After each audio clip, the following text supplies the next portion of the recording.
हाय, मेरा नाम जॉर्ज है। आप सोच रहे होंगे कि मैंने काला चश्मा क्यों पहना है। हाँ, मैं अंधा हूँ और मैं आपको नहीं देख सकता। यहाँ मुझे देखिए। रुको, ऐसा नहीं हो सकता, मेरी दृष्टि वापस आ गई है। पकड़ लिया। मैं अभी भी कुछ नहीं देख सकता, चारों तरफ अंधेरा है। मैंने अच्छा पकड़ा है ना? मैं काफी अच्छा मजाक करता हूँ। आप पूछ सकते हैं कि अंधा आदमी इतने अच्छे प्रैंक कैसे कर लेता है।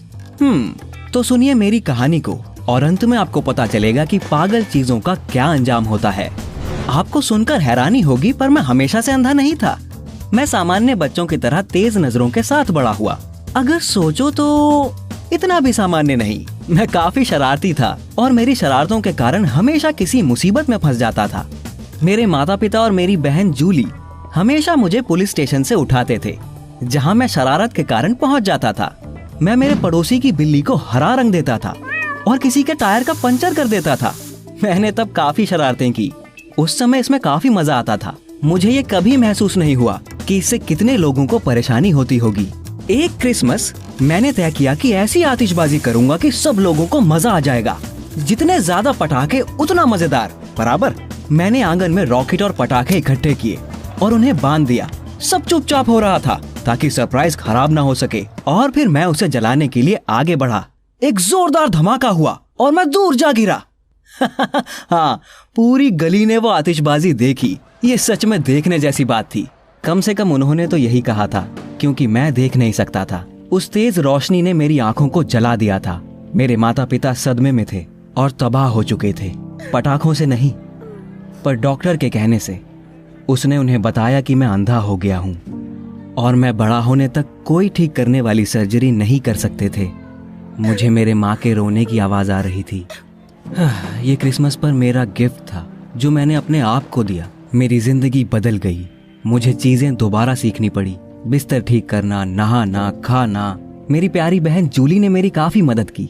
मैं उसका शुक्रगुजार हूँ। मेरे माता पिता ने मेरी हालत की वजह से मुझे स्पेशल स्कूल भेजा, उन बच्चों के साथ जिन्हें देखने में समस्या थी। कुछ साल पहले मेरी बहन कॉलेज के लिए न्यूयॉर्क चली गई।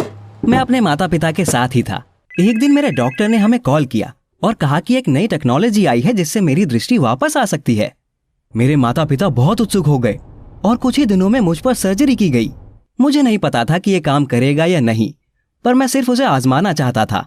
जब मेरा एनेस्थीसिया उतर गया, डॉक्टर रूम में आए और कहा कि ऑपरेशन अच्छा हुआ है और मैं जल्द ही ठीक हो सकता हूँ। मैं और मेरे माता पिता खुशी से पागल हो रहे थे। कुछ दिनों के इलाज के बाद मेरी पट्टियां खोल दी गई। पहले सब कुछ धुंधला नजर आ रहा था, लेकिन एक हफ्ते बाद मेरी नजर वापस आ चुकी थी। मैंने देखा कि मेरे माता पिता मेरी चिंता करते हुए कितने बूढ़े हो चुके थे। आंगन का पेड़ बड़ा हो गया था और मुझ में कितने बदलाव आ चुके थे। सब कुछ अजीब और अच्छा लग रहा था। अगले दिन मेरे माता पिता ने मुझे न्यूयॉर्क में जूली के घर भेज दिया, उसे ये खुशखबरी सुनाने के लिए। मैं मेरी बहन को मिलने का इंतजार नहीं कर पा रहा था। मैंने उनसे कहा कि अभी जूली को ना बताएं कि मैं देख सकता हूं। मैं उससे प्रैंक करना चाहता था। ये सबसे मजेदार बात होगी। जब मैं न्यूयॉर्क पहुंचा, जूली मुझे ट्रेन स्टेशन पर लेने आई। उसने मेरा हाथ पकड़ा और मुझे रास्ते से लेकर जाने लगी। मैं देख सकता था कि उसका चेहरा बदल गया है और ये और भी बुरा हो गया है। वो मेरा हाथ पकड़कर चल रही थी। उसे पता नहीं था कि मैं सब कुछ देख सकता हूँ। ये काफी कूल था। मुझे लग रहा था कि मैं एक सुपर हीरो हूँ। मैं सोच रहा था कि एक पंचलाइन आ रही है जिसका नाम होगा इतिहास का सबसे बड़ा जोक। ये पूरी बात मुझे पहले से ज्यादा उत्साहित कर रही थी। जूली मुझे उसके रूम में लेकर आई। मैं अपना चश्मा उतारकर चिल्लाने ही वाला था, आहा, पकड़ लिया, और अपनी बहन की खुशी और स्तब्ध चेहरा देखना चाहता था। तभी कुछ लड़कियां रूम में आईं। वो जूली की सहेलियां थी। उसने हमें इंट्रोड्यूस किया। लड़कियां मुझे छूकर कहने लगी, कितना हैंडसम। अफसोस कि तुम अंधे हो। फिर एक अजीब बात हुई। मेरी बहन की सहेलियां कपड़े बदलने लगी। उन्हें शर्म नहीं आई क्योंकि वो सोच रही थी कि मैं देख नहीं सकता, पर मैंने सब कुछ देख लिया। ये मेरी जिंदगी की सबसे बढ़िया चीज थी। मैंने तय किया कि मैं जूली को नहीं बताऊंगा कि मेरी आंखें वापस आ चुकी हैं। ये सारी दुनिया का सबसे बढ़िया मजाक था। मेरी जिंदगी का जादुई समय शुरू हो चुका था। जूली मुझे कभी अकेला नहीं छोड़ती थी। वो मुझे हमेशा साथ रखती थी, और क्योंकि वो हमेशा अपनी सहेलियों के साथ रहती थी, मैं भी लड़कियों से घिरा हुआ रहता था। मैं उनके लिए एक सॉफ्ट टॉय की तरह था। ये मुझे अच्छा लग रहा था। अच्छे से ज्यादा। मैं उनकी चीयरलीडिंग प्रैक्टिस में भी गया था और मैंने उनके शानदार करतब देखे। उसके बाद वो सभी नहाने चली गईं। मैं भी हिम्मत जुटाकर उनके साथ चला गया। मुझे यकीन था कि वो मुझे बाहर निकाल देंगे, पर उन्होंने वैसा नहीं किया। उन्होंने मुझे वहां बैठकर इंतजार करने को कहा। हाँ, तुम चिंता मत करो, मैं यहीं रुकता हूँ। मैं वहां बैठकर उन लड़कियों को अपने चश्मे के अंदर से देख रहा था और उन्हें पता भी नहीं चला कि मैं उन्हें देखकर खुशी से मुस्कुरा रहा हूँ। पर एक दिन मेरी ये परियों की कहानी खत्म हो गई। एक शाम जूली को हमारे माता पिता से कॉल आया और उन्होंने पूछा, तुम्हें जॉर्ज का सरप्राइज कैसा लगा? उसे कुछ समझ नहीं आया और फिर उन्होंने कहा कि मैं अभी देख सकता हूँ। बाप रे, मैंने जूली को कभी इतने गुस्से में नहीं देखा था। वो मुझ पर चिल्ला रही थी कि तुम अपने परिवार पर ऐसी ट्रिक कैसे कर सकते हो। उसने पूछा कि मैंने इतने दिनों तक ये क्यों छुपा कर रखा था। मुझे मानना पड़ा कि मैं उसकी सुंदर सहेलियों से आंखें नहीं हटा पा रहा था। वह हंसी और मुझे गले लगा लिया और कहा कि तुम एक बुद्धू हो और तुम्हारा आना मुझे अच्छा लगा। तुम्हें जो देखना है देखो। मैंने जूली से कहा कि फिलहाल उसके दोस्तों को ना बताए और ये सीक्रेट ऐसे ही रहने दे। जूली बहुत हंसी और कहा, तुम छोटे शैतान हो, ठीक है, मैं तुम्हारा सीक्रेट बरकरार रखूंगी। तो मैं दोबारा मेरी बहन के दोस्तों के साथ घूमने लगा। हम साथ में वाटर पार्क, जिम और बीच पर भी गए। मैं उन्हें कहता था कि मुझे अकेले डर लगता है, इसीलिए वो मुझे हमेशा साथ रखते थे और मैं उन पर नजर रखता था। एक दिन हम सब पिकनिक पर गए। हमने वहाँ खाना, बीच टॉवल और फ्रिस्बी लाए थे, कुछ तेज खेलने के लिए। मैं एक अच्छा समय बिताने के इंतजार में था। उन सुंदर लड़कियों के साथ समय अच्छा जा रहा था। हमने एक खूबसूरत लॉन चुना और खेलने लग गए। लड़कियां फ्रिस्बी खेलने लगी।